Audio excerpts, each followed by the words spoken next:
Hey Five fans, the season is just around the corner and we have a fresh face in the organization. Elliott Etherington, the newly assistant coach. Welcome to Sudbury. How's it been so far?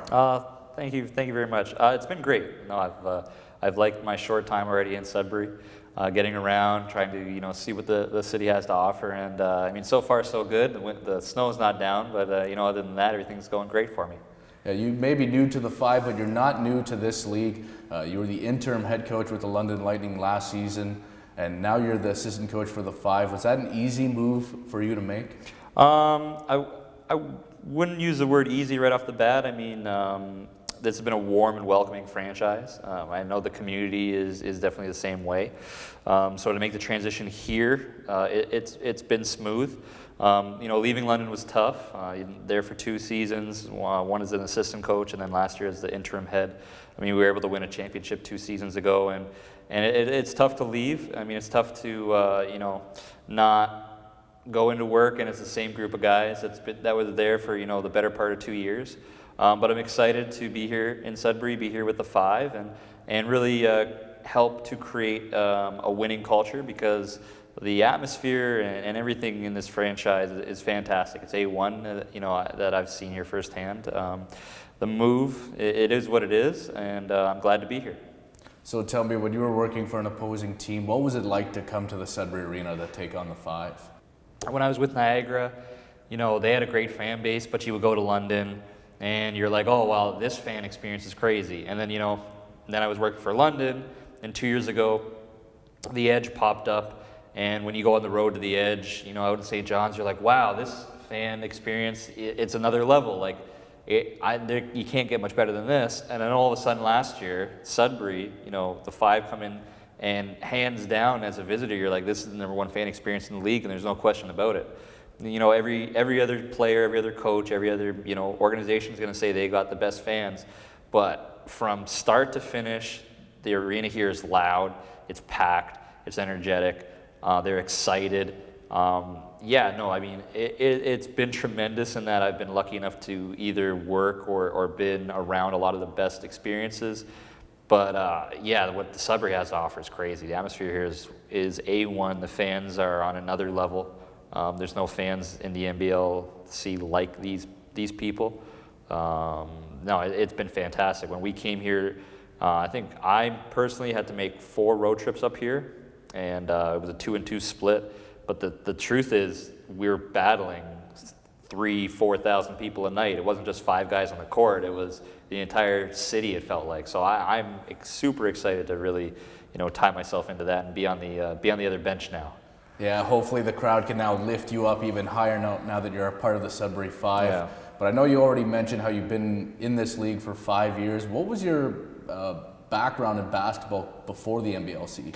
I got my start with the Niagara College men's basketball program. I was an assistant coach there. That was my first coaching position. I tried to get into coaching as soon as I could after high school. It wasn't so much for me seeing a future immediately in playing in the long term. It was, I like coaching. I know that I'll be able to do this. I need to get into it as quickly as possible, and that's sort of the route I took. And then I was lucky enough, timing's everything. And, the NBLC, the franchise that used to be in Niagara, they sort of popped up right at the time where, I was entering my 3rd season of being an assistant coach on the men's program at Niagara College. It was a sort of okay, now let's try to apply and move up. And, I was lucky enough that the people in charge think that I know what I'm doing. So it worked out. And then, from there, the same coach that I had been with at the college program ended up getting the job in London. And, that's about history till now. Yeah, you also mentioned earlier in this interview how you won a championship with London.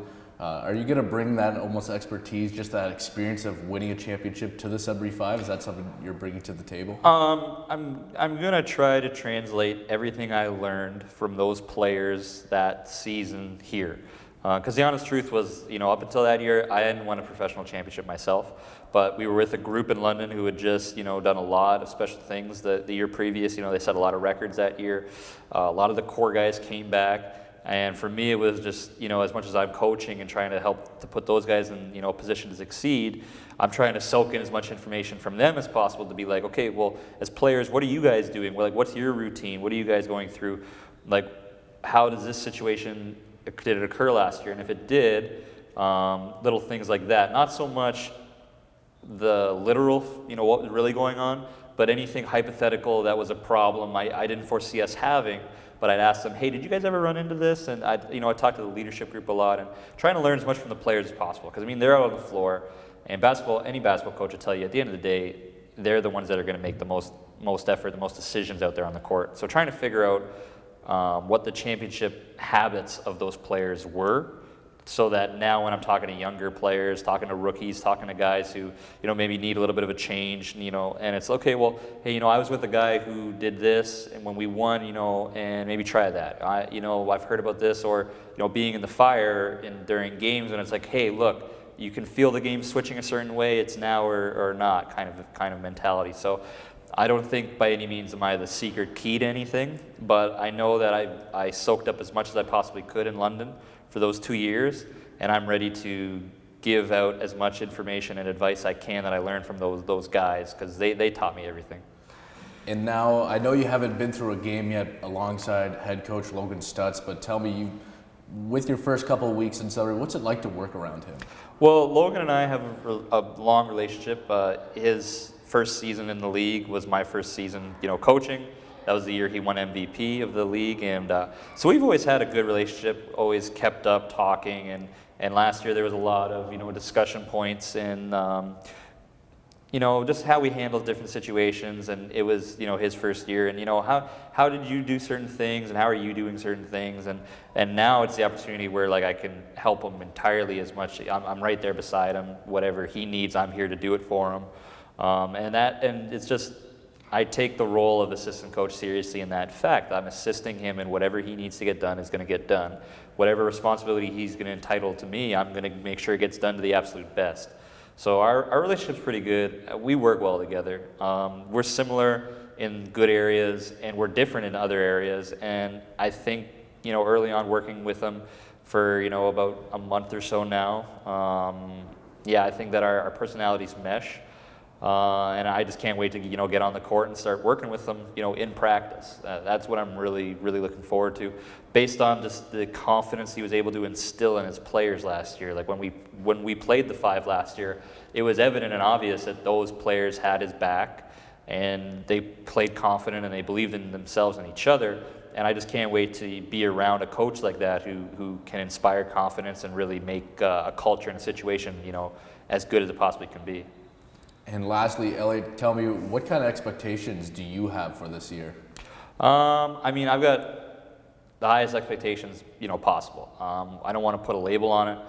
We haven't put any sort of, label on it, but at the end of the day, we want to compete for a championship, as any team does, and we have everything in place. We've got a great support staff, from what I understand. We've got, the best front office in the league. We've got a great coaching staff, if not the best in the league, and we're going to bring in the quality players.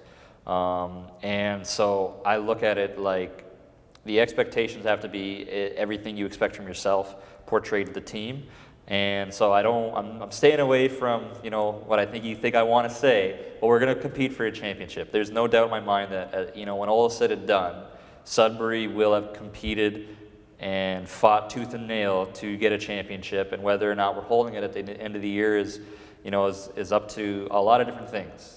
But we will compete for a championship, there's no doubt in my mind. Yeah, it's certainly no easy task to win the championship, as you would know. Thanks again, Elliott, for joining me, and you can stay up to date on all things Sudbury 5 by heading to www.the5.ca.